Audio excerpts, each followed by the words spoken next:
نحمده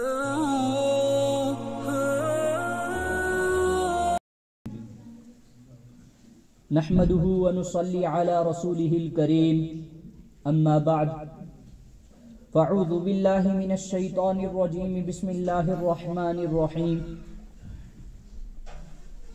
فقد قال الله تبارك وتعالى في كلامه المجيد والفرقان الحميد أعوذ بالله من الشيطان الرجيم بسم الله الرحمن الرحيم قل من حرم زينة الله التي أخرج لعباده والطيبات من الرزق وقال يا بني آدم قد أنزلنا عليكم لباسا يواري سوآتكم وريشا ولباس التقوى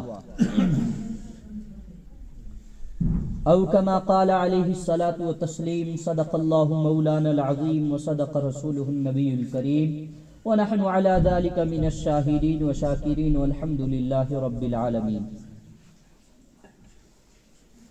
محترم و مکرم سامعین کرام، السلام علیکم ورحمۃ اللہ وبرکاتہ۔ اللہ تعالیٰ کا بے انتہا کرم احسان ہوا ہمارے اوپر کہ اللہ تعالیٰ نے ہمیں ایمان والے گھروں میں ایمان کے ساتھ پیدا کیا۔ مزید اللہ تبارک و تعالیٰ کا ہم پر کرم احسان یہ ہوا کہ اللہ تعالیٰ نے ہمیں اس پرفتن دور کے اندر مسجد میں حاضری کا موقع عنایت فرمایا۔ اللہ تعالیٰ قبول فرمائے، دنیا کے اندر ہدایت، آخرت کے اندر نجات کا ذریعہ بنائے۔ سامعین کرام، اسلام ایک پاکیزہ مذہب ہے جو پاکیزگی کو پسند کرتا ہے۔ اللہ تعالی کلام پاک میں فرماتے ہیں قل من حرم زینۃ اللہ التی اخرج لعباده والطیبات من الرزق، کہ جب اللہ کے نبی صلی اللہ علیہ وسلم دنیا میں تشریف فرما ہوئے، آپ کی بعثت مبارک ہوئی، آپ نے جب دعوت اسلام کو شروع کیا، دعوت ایمان کو شروع کیا، تو کچھ لوگ آپ پر طنز کرنے لگے اور یوں کہنے لگے کہ ہم نے تو دیکھا ہے، ہم نے تو سنا ہے، جو اللہ تعالیٰ کا بندہ ہوتا ہے، جو اللہ تعالیٰ کا برگزیدہ بندہ ہوتا ہے، وہ کیا ہوتا ہے کہ اپنی فطری حالت پر رہتا ہے، وہ زینت اختیار نہیں کرتا۔ اور پھر وہ کہتے تھے کہ جو اللہ تعالیٰ کا بندہ ہوتا ہے وہ مرغن غذا سے پرہیز کرتا ہے، یعنی وہ اس غذا کو پسند نہیں کرتا، یعنی جیسے کہ کوئی چیز ذبح کر کے کھانا، کسی چیز کا گوشت کھانا اس کو کیا نہیں کرتا ہے، پسند نہیں کرتا ہے۔ مگر تم، جیسا کہ وہ طنز کرتے تھے نبی اکرم صلی اللہ علیہ وسلم پر کہ مگر تم تو زینت بھی اختیار کرتے ہو، تم ہمارے جیسے زندگی گزارتے ہو اور تم رزق بھی کھاتے ہو، تو تم کیسے اللہ تعالیٰ کے برگزیدہ ہو گئے جیسا کہ تم کہتے ہو؟ تو اللہ تعالیٰ نے اسی کے متعلق فرمایا نبی اکرم صلی اللہ علیہ وسلم سے قل من حرم زینۃ اللہ التی اخرج لعبادتہ، کہ اے نبی جی کون لوگ ہیں جو یہ کہتے ہیں کہ اللہ تعالیٰ نے زینت کو حرام قرار دیا ہے، لعبادتہ اپنے بندوں کے لیے، والطیبات من الرزق اور پاکیزہ رزق کو بھی حرام کر دیا ہے، کون لوگ ہیں یہ؟ اللہ تعالیٰ فرماتے ہیں ایسا کچھ بھی نہیں ہے۔ پھر ایک حدیث قدسی ہے کہ اللہ تعالیٰ خود فرماتے ہیں ان اللہ جمیل، بے شک اللہ تعالیٰ کیا ہے، جمیل ہیں، خوبصورت ہیں، پاکیزہ ہیں، یحب الجمال، اور پاکیزگی کو اور خوبصورتی کو کیا کرتے ہیں، پسند کرتے ہیں۔ فَأَتَجَمَّلُ لِرَبِّي، اور بندہ کہتا ہے بس یہ میں جو جمال اختیار کر رہا ہوں، یہ جو خوبصورتی اور یہ جو پاکیزگی اختیار کر رہا ہوں، لربی، اپنے رب کے لیے اختیار کر رہا ہوں۔ حدیث قدسی ہے کہ پہلے کچھ مذاہب تھے اور آج بھی کچھ مذاہب ہیں جو یہ مانتے ہیں کہ اللہ تعالیٰ کا برگزیدہ بننے کے لیے تمہیں اپنی پوری فطری حالت پر رہنا پڑے گا، ورنہ تم اللہ تعالیٰ کو پہچان نہیں سکتے، ورنہ تم اللہ تعالیٰ کی قریب ہو نہیں سکتے۔ تو آج بھی جیسا کہ بہت سارے مذاہب میں کچھ لوگ مختص ہوتے ہیں، ان کو کہا جاتا ہے، ان کے بارے میں یہ کہا جاتا ہے یہ کون لوگ ہیں جو ہمارے دیوی دیوتاؤں کے بہت زیادہ قریب ہیں، جو ان سے باتیں کرتے ہیں، جو ہمارے خداؤں کے بہت زیادہ کیا ہیں، قریب ہیں، یہ ان سے باتیں کرتے ہیں، اور ان کی حالت کیا ہوتی ہے کہ پوری عمر انہوں نے غسل نہیں کیا ہوتا ہے، پوری عمر اپنے جسم کے ایک بال کو بھی ہاتھ نہیں لگایا ہوتا، پوری عمر اپنی زندگی گندگی میں گزاری ہوتی ہے، اور پھر وہ اس چیز کو کہتے ہیں کہ اصل جو برگزیدہ ہوتے ہیں خداؤں کے وہ یہ لوگ ہوتے ہیں۔ مگر اللہ کے نبی صلی اللہ علیہ وسلم نے اس کو ختم کر دیا۔ آپ علیہ الصلوۃ والسلام دنیا میں آئے، بھلے ہی آپ کا سادہ لباس تھا، مگر آپ نے پاکیزگی اختیار کی۔ ایک موقع پر نبی اکرم صلی اللہ علیہ وسلم جو ہے آپ علیہ الصلوۃ والسلام کا لباس کیا تھا کہ پھٹے پیوند لگا ہوا کرتا، جس میں کئی سارے پیوند لگے ہوئے تھے، جس کو ہم ٹاکین کہتے ہیں، ہاں، رف پیسز لگے ہوئے تھے ان کے کپڑے پر، اور ایک تھی جس کو ہم لنگی کہیں یا دھوتی کہیں، جو بھی وہ تھی، یعنی کہ دونوں چادریں تھیں۔ آپ علیہ الصلوۃ والسلام ایک چادر کو اپنے اوپر اوڑھتے تھے جسم کے اوپر، اور دوسری چادر کو اپنے ناف سے نیچے اوڑھ لیتے تھے اس کو۔ تو آپ علیہ الصلوۃ والسلام نے جب دیکھا کہ ہندوستان سے، یعنی اس وقت یہ ہند تھا، یہاں کے لوگ بھی جو اسلام قبول نہیں کیے تھے، جو اسلام سے ابھی جو ہے واقف نہیں تھے، وہ گئے وہاں، اور وہاں جا کے وہ دیکھا کہ آپ علیہ الصلوۃ والسلام نے دیکھا کہ ان کے پاس کوئی لباس ہے جس کو کرتا پیجامہ کہتے ہیں، شلوار کہتے ہیں۔ تو آپ علیہ الصلوۃ والسلام نے فرمایا کہ ہاں، اس میں جو ہے پردہ زیادہ ہے، کس کے؟ لنگی کے برعکس۔ تو آپ علیہ الصلوۃ والسلام نے اس کو خرید لیا بازار سے۔ پہننے کی نوبت نہیں آئی، مگر آپ نے خریدا ضرور۔ ایک موقع پر ایک سب سے زیادہ قیمتی کپڑا آپ علیہ الصلوۃ والسلام کو معلوم ہوا کہ مارکیٹ میں، بازار میں آیا ہوا ہے۔ آپ علیہ الصلوۃ والسلام نے ایک صحابی کو بھیجا کہ اس کو خرید کر لے آؤ۔ آج کل کالی کملی والا نعت خانوں نے اتنی نعتیں پڑھ کے کالی کملی والا یہ، کالی کملی والا وہ کر کے نعتیں پڑھ کے یہ ایک جو ہے ذہن میں ایک تصویر بٹھا دی ہے کہ آپ علیہ الصلوۃ والسلام ہمیشہ کالے کپڑے میں رہتے تھے، ہمیشہ کالی کملی میں رہتے تھے۔ ایسا نہیں ہے۔ آپ علیہ الصلوۃ والسلام نے سب سے زیادہ جس لباس کے رنگ کو پسند کیا ہے وہ سفید لباس۔ وہ کیا؟ سفید لباس۔ اس کے بعد آپ علیہ الصلوۃ والسلام نے ایک سرخ اور کالی دھاریوں والی چادر بھی اوڑھی، اس کو بھی آپ علیہ الصلوۃ والسلام پسند فرماتے تھے۔ ایک کالی کملی بھی تھی، آپ علیہ الصلوۃ والسلام اس کو بھی پسند فرماتے تھے، مگر زیادہ جس لباس کی طرف آپ علیہ الصلوۃ والسلام کا رجحان رہتا، آپ جس کو زیادہ پسند، سفید لباس تھا۔ تو اللہ تعالیٰ قرآن پاک میں فرماتے ہیں، یا بنی آدم قد انزلنا علیکم لباسا یواری سوآتکم وریشا ولباس التقوی ذالک خیر، کہ اے بنی آدم، ہم نے آپ کے اوپر لباس کو اتارا ہے، لباس کو نازل کیا، کس لیے؟ لباسا یواری، تاکہ آپ اس کے ذریعے سے آرائش حاصل کر سکیں، لباس یواری ولباس التقوی، اور اس کے ذریعے سے آپ تقوی اختیار کر سکیں، کیونکہ بے پردگی میں کبھی تقوی اختیار ہو نہیں سکتا۔ اور کیا فرمایا؟ ذالک خیر، اور یہ تمہارے لیے بہتر بھی ہے، احسن بھی ہے کہ تم لباس کو کیا کرو؟ پہنو۔ خذو زینتکم عند کل مسجد، کیا فرمایا؟ خذو زینتکم، اے ایمان والو تم اختیار کرو کس کو؟ زینت کو، عند کل مسجد، جب تم مسجد کی طرف چلو، مسجد جاؤ، جب نماز کی طرف جاؤ، کیا فرمایا؟ ایک پاکیزہ لباس ہونا چاہیے تمہارے پاس.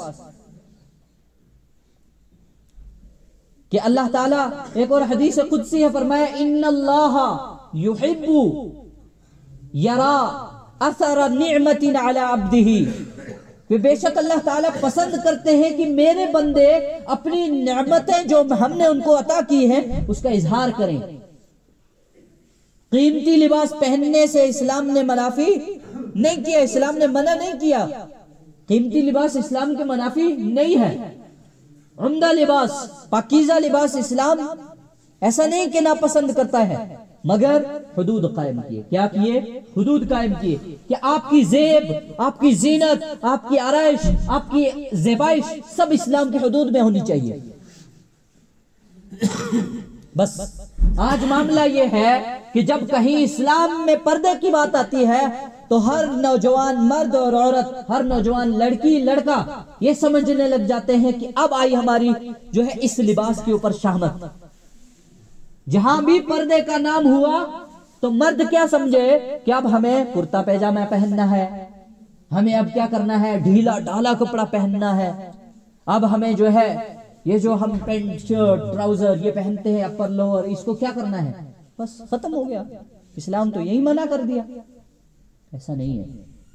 عورتوں کو جب پردے کا ذہن میں نام آتا ہے، پردے کی آواز کانے میں آتی ہے، سمجھنے لگ جاتی ہے اب ہمیں بس وہ کالا لباس، وہ کالا عبایا، وہ کالا جو ہے برقع ہمیں اس میں لپیٹ دیا جائے گا. ایسا نہیں ہے. اسلام نے بالکل زیب و زینت سے منع نہیں کیا. اسلام وہ مذہب ہے جو کیا حکم دیتا ہے کہ تم اپنے جسم کو کیا کرو، بنا سوار کے رکھو. وہ بال جسم کے اوپر اگنے والے وہ بال جو انسان کی زیب و زینت میں کیا کرتے ہیں، داغ لے آتے ہیں، جو ایک انسان کے جسم پر ہونے کے بعد کیا ہوتا ہے، انسان پاکیزہ نہیں رہتا. اسلام نے کہہ دیا کہ یہ کاٹنے ضروری ہے. بغلوں کے بال، ناف کے بال، ناخن لمبے ہو جائے تو کیسا لگتا ہے انسان، عجیب و غریب، محل بری ہوئی ناخنوں میں. فرمایا سنت ہے ناخن کاٹنا، ہر جمعہ کو ناخن کاٹے جائیں، یہ بھی سنت ہے، مستحب ہے. اچھا لباس، خوشبو کا استعمال کرنا. آپ علیہ الصلوۃ والسلام نے فرمایا عمدہ خوشبو استعمال کیا کرو. بدبودار گھٹیا قسم کی خوشبو استعمال کر کے نہ مسجد آؤ نہ اپنے بھائیوں کے سامنے آؤ. کہ عمدہ خوشبو استعمال کرنے کو اسلام کہتا ہے. اسلام نے غسل جنابت کو واجب فرض کر دیا. کیوں؟ کہ انسان کو تسلی نہیں آتی، غسل جنابت اس کے اوپر واجب ہو گیا ہے، جنابت کے بعد تسلی نہیں آتی. اسلام نے کہہ دیا یہ جب تمہیں پسند نہیں ہے، یہ ایک ایسی چیز ہے جو زیبائش میں عار لاتی ہے، جو پاکیزگی میں عار لاتی ہے، اس کو واجب کر دیا. ہر جمعہ کو غسل مستحب کر دیا. کیوں؟ کیونکہ اسلام پاکیزگی کو پسند کرتا ہے اور اس کا حکم دیتا ہے، مگر حدود میں رہ کر. مرد کے لیے حدود قائم کیے کہ نہ عورت ایسا لباس پہنے، نہ مرد ایسا لباس پہنے کہ جس میں اس کی زیب، اس کی جو ہے بناوٹ، جو اس کے جسم کی ساخت و بناوٹ ہے وہ ظاہر ہوتی ہو، عیبدار معلوم ہوتا ہو. کیا فرمایا عورتوں کے لیے کہ وَلَا يُبْدِينَ زِينَتَهُنَّ إِلَّا مَا ظَهَرَ مِنْهَا، کہ تم کیا کرو، اس طرح سے زیب و زینت اختیار مت کرو کہ تمہارے جسم کی بناوٹ، ساخت اور بناوٹ ظاہر ہو جائے. إِلَّا مَا ظَهَرَ مِنْهَا، مگر وہ چیز جو ظاہر ہوتی ہے. عورت پورے جسم کو ڈھانک لے مگر چلنے کے لیے اس کو پاؤں ظاہر کرنے پڑتے ہیں، یہ ظاہر ہونے والی چیز ہے.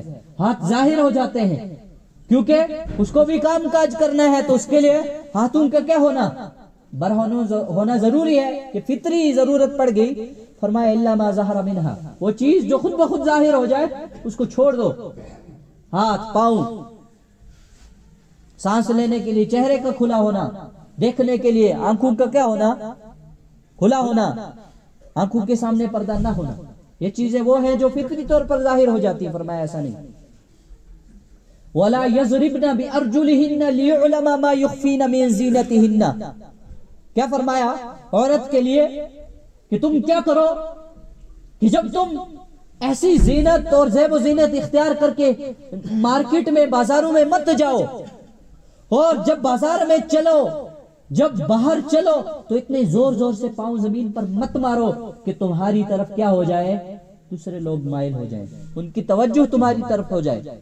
قرآن پاک میں فرمایا، یہ حدود قائم کی، عورت کو گھر میں قید نہیں کیا۔ وَقَرْنَ فِي بُيُوتِكُنَّ، اور عورت کے لیے بہتری ہے کہ وہ اپنے جو ہے گھر میں، فی بیوتکن، اپنے گھر میں کیا کرے؟ کرنا، قرار پکڑے، اس کو سکون کہاں ملے؟ گھر میں، بلا عذر، بلا مجبوری کہ وہ گھر سے باہر نہ جائے۔ اور یہ چیزیں جب آپ دیکھیں کہ ان کے برعکس آج بہت سارے نوجوان، عورت اور مرد، لڑکے اور لڑکیاں اس چیز کو کہتے ہیں کہ اسلام تو ہمیں قید کر رہا ہے۔ ہاں، مولوی صاحب نے بیان کیا کہ عورتیں کیا کریں، بچیوں کو جو ہے پردے میں رہنا چاہیے، ان کو زیادہ باہر اندر نہیں جانا چاہیے، ان کو مارکیٹ میں، بازاروں میں نہیں گھومنا چاہیے۔ تو ایک دم سمجھ میں آیا، ہونا سی کالج بھی نہ گچھا، ہونا سی یونیورسٹی میں بھی نہ گچھا، ہونا سی ٹریننگ سینٹر میں بھی نہ گچھا۔ نہیں، آپ جاؤ، اور آپ کے سامنے ہیں، آپ مشاہدہ کر سکتے ہیں کہ کتنا زیادہ جو ہے وہاں یہ جو ہے لڑکیوں کی عزت، آبرو حفاظت میں رہتی ہے۔ بہت سارے نوجوان لڑکے جن کی صفات درندوں جیسی ہے، جہاں پتا چلا کہ یہاں لڑکیوں کے کیمپس ہیں، یہاں لڑکیاں ٹریننگ سینٹر ہیں لڑکیوں کے، یہاں کالج ہیں، یہاں یونیورسٹیز ہیں، اس کے باہر وہ قصداً اس چیز کو کیا کرتے ہیں کہ وہ اپنے کمرے وہاں لیتے ہیں تاکہ جھانکی کرنے کے لیے۔ اور آج کل تو عورتیں بھی پسند کرتی ہیں کہ ہمیں دیکھا جائے، اسی وجہ سے ایک عورت گھر میں دیکھے تو آپ اس کی حالت ایک نوکرانی جیسی ہوگی۔ بھائی میں بھی بہن، بھتیجیاں، ماؤں بہنوں والا ہوں، میں کوئی عورتوں کی جو ہے ڈس رسپیکٹ نہیں کر رہا ہوں، مگر یہ حال ہے۔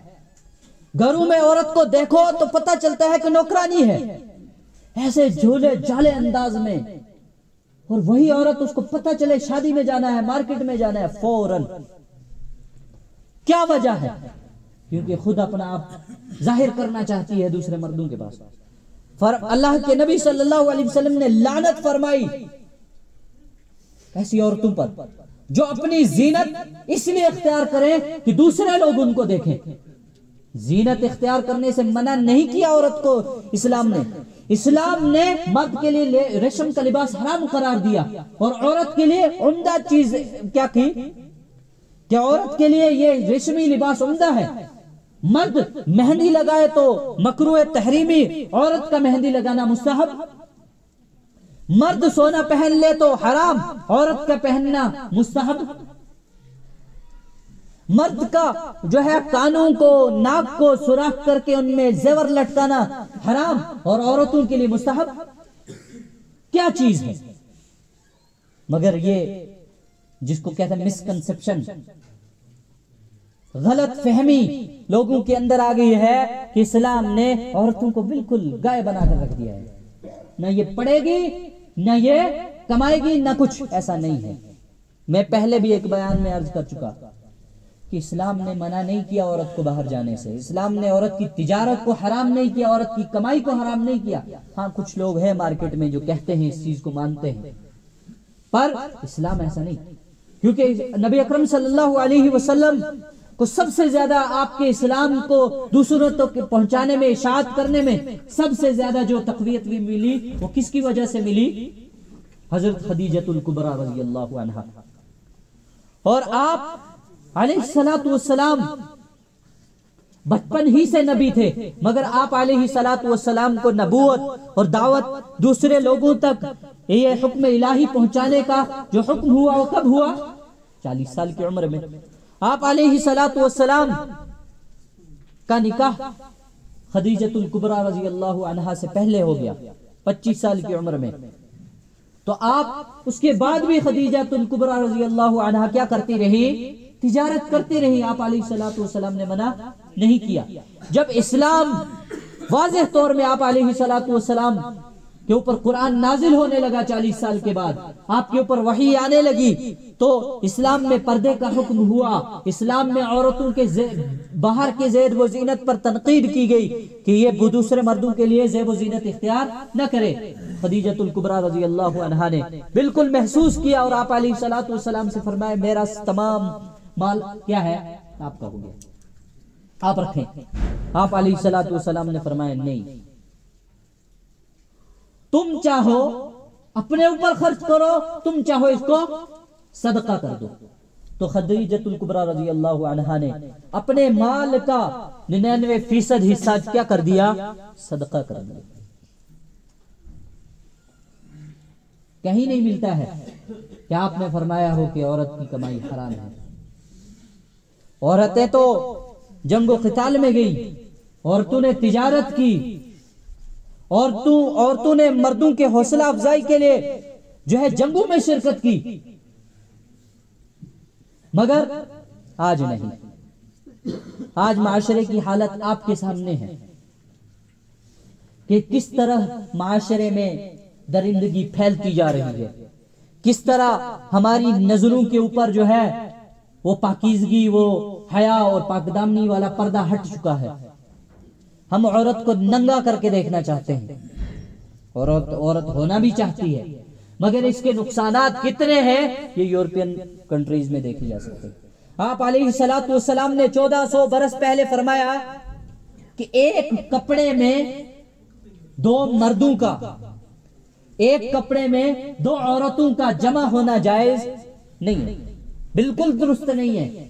کیا فرمایا اسلام میں کہ بچہ کتنے سال کا ہو؟ 14 سال کا، 10 سال کا ہو، بالغ ہو جائے، اس کو الگ کر دو، اس کا بستر الگ کر دو، نہ وہ ماں باپ کے ساتھ سوئے نہ وہ اپنے بھائیوں کے پاس سوئے۔ عورت کا تو کہنا ہی الگ، بچی کا تو حکم ہی الگ ہے کہ جیسے ہی اس کو سمجھ بوجھ آ جائے اس کو بستر الگ کر دو، مگر اس کے اوپر نگرانی ضرور کرو۔ بستر الگ کر دیا، کمرہ سیپریٹ دے دیا اس کو، اندر کیا ہو رہا ہے کسی کو معلوم نہیں، ایسا نہیں ہے۔ نگرانی کرنا ضروری ہے۔ تو اسلام نے 1400 سال پہلے نبی اکرم صلی اللہ علیہ وسلم نے فرمایا کہ 2 مرد ایک کپڑے میں، 2 عورتیں ایک کپڑے میں جمع نہ ہوں۔ کیا اس وقت کوئی تصور کر سکتا تھا یہ آپ علیہ الصلوۃ والسلام نے کیوں فرمایا؟ یا آج سے 10 15 20 سال پہلے کے جو بزرگ ہیں وہ مجھے یہ بتائیں کہ اگر اس وقت ان کو یہ، اگر انہوں نے سنا ہو یا ان کو سنایا جاتا، یہ بات بتائی جاتی، تو ان کو کیسا تصور ہوتا، یہ کیوں بتایا گیا؟ تو آج اس چیز کا ثبوت آپ کے سامنے ہے۔ تمام ممالک اس چیز کے اوپر کیا کر رہے ہیں؟ زور دے رہے ہیں، قانون جواز کے حکم لگا رہے ہیں کہ ایک آدمی، لڑکا لڑکے سے شادی کر سکتا ہے، لڑکی لڑکی سے شادی کر سکتی ہے۔ یورپین ممالک نے تو اس کو کیا قرار دیا؟ ہاں، ہیومن رائٹس جو ہے، یہ حق ہے لوگوں کا کہ وہ جس طریقے سے چاہیں زندگی گزاریں۔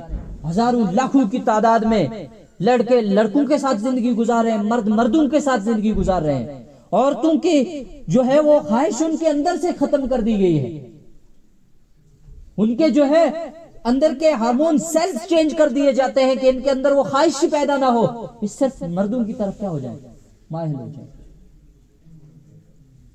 یہ اسی چیز کا نتیجہ ہے جو آپ علیہ الصلوۃ والسلام نے 1400 برس پہلے فرمایا، منع فرمایا کہ اس کو نہیں کرنا۔ کیا فرمایا کہ ایک عورت کا عورت کی شرمگاہ کو دیکھنا، مرد کا مرد کی شرمگاہ کو دیکھنا بھی حرام ہے۔ کیوں؟ یہی وجہ ہے کہ اس سے کتنے خرافات، کتنی زیادہ فتنے پیدا ہو رہے ہیں، آج یہ چیز سامنے دیکھی جا سکتی ہے۔ ہر جگہ سے خبریں آتی ہیں، فلاں جگہ ماسٹر جی نے، فلاں جگہ مولوی صاحب نے، فلاں جگہ فلاں صاحب نے بچے کو پکڑ لیا، اس کے جو ہے ناجائز تعلقات جو ہے بچوں کے ساتھ وہ غلط حرکتیں کرتا پکڑا گیا۔ کیوں؟ کہ جب اسلام کے حدود سے انسان باہر نکل گیا تو اس کے اندر درندگی والی صفات آنے لگ گئی۔ اسی وجہ سے اسلام نے حدود قائم کیے۔ یہ فطری پردہ کرنا ضروری ہے۔ جنت میں آدم علیہ السلام، اما حوا، مرد، عورت اور بیوی خاوند جو ہے بیوی خاوند تھے۔ جب کیا ہوا، وہ شجرہ ممنوعہ کے کھانے کے بعد آپ کا وہ جنتی لباس، پردے والا لباس اتر گیا تو کیا فرمایا؟ وَطَفِقَا يَخْصِفَانِ عَلَيْهِمَا مِنْ وَرَقِ الْجَنَّةِ۔ جب ان کے اوپر سے کیا ہو گیا، وہ پردہ اتر گیا تو انہوں نے کیا کیے؟ جنت کے وہ جو ہے پتے، پیڑوں کے پتے اتارے اور کیا کیا؟ ہاں، اپنی شرمگاہوں کو اپنا جو ہے فطری جو ہے پردہ کیا۔ اس سے پتہ چلا کہ اسلام تو جب سے ہے تو اس نے یہی کہا کہ فطری پردہ کرنا ضروری ہے۔ تو اس لیے ہمیں چاہیے کہ ہم شریعت کو ایک مناسب طریقے سے جانچیں، ہم سمجھیں کہ اسلام شریعت ہمیں یہ چیز کا حکم کیوں کر رہی ہے، اس چیز سے ہمیں منع کیوں کر رہی ہے، اس کو سمجھیں۔ ہاں، اس وجہ سے فرمایا، اور فرمایا کیا کہ ملعون، لعنت کی گئی اس مرد پر جو عورتوں کے ساتھ مشابہت اختیار کرے، اور اس عورت پر جو مردوں کے ساتھ مشابہت اختیار کرے۔ آج وہ ہو رہا ہے۔ اللہ تعالی ہمیں عمل کی توفیق عطا فرمائے، اللہ تعالی ہمیں شریعت کے مطابق زندگی گزارنے کی توفیق عطا فرمائے۔ وآخر دعوانا الحمد للہ رب العالمین وما توفیقی الا باللہ۔